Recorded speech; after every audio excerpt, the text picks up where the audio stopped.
Look at this man. What do you see? What do you notice? I'll tell you what I see. I see black eyes, a big nose, and pale skin. Why do you think he's like this? It all has to do with his genetics and DNA. Everyone has genetic code, information that the body uses as a template for how that person looks. Genetic code is stored in DNA in the nuclei of cells. DNA, otherwise known as deoxyribonucleic acid, takes the shape of a double helix. This double helix is made of a backbone that consists of a phosphate group and a sugar bonded together. The two backbones house the base pairs, which contain the code. Each pair of bonded sugar and phosphate group is bonded to a nitrogenous base, one half of the base pair. These three components together are called nucleotides.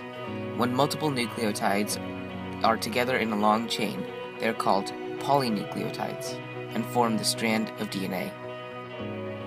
Let's talk about nitrogenous bases.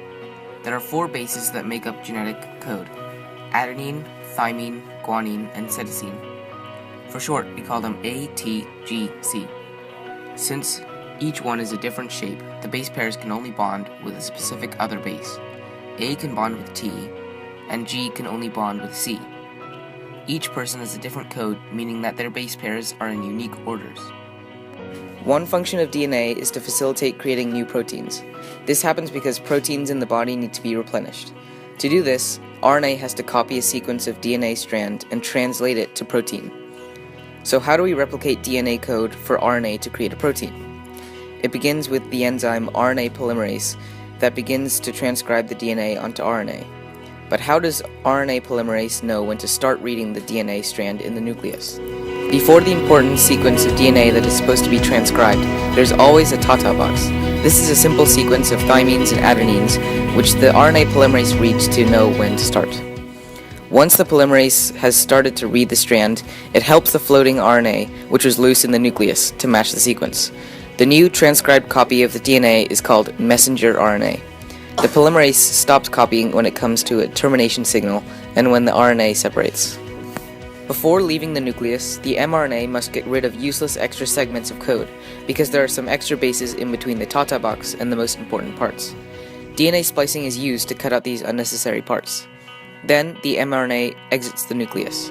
Introns are the useless chunks, and exons are what we keep. But how does the transcribed RNA make the protein outside the nucleus? It moves into floating ribosomes, aka rRNA. The ribosome has 3 sites: the A site, the P site, and the exit. The mRNA enters through the A site in sets of triplet codons. A codon is the transcribed DNA base. The ribosome reads the triplet of codons and matches A to the supplementary tRNA, or transferred RNA. The tRNA matches the triplet codon in the mRNA with anticodons. Each tRNA has an amino acid on the other side. Every mRNA strand starts with an AUG codon triplet, so that the matching anticodon is UAC and the acid is methionine. The mRNA slides over to the P site so that the next triplet can be matched. The tRNA exits through the exit site when it's done, while the amino acids jump onto the most recent tRNA. Every amino acid connects, forming a polypeptide chain. Eventually, all the mRNA strand is read, processed, and matched, creating a very long chain of amino acids, called a protein. And that is how a new protein is made, ready to go.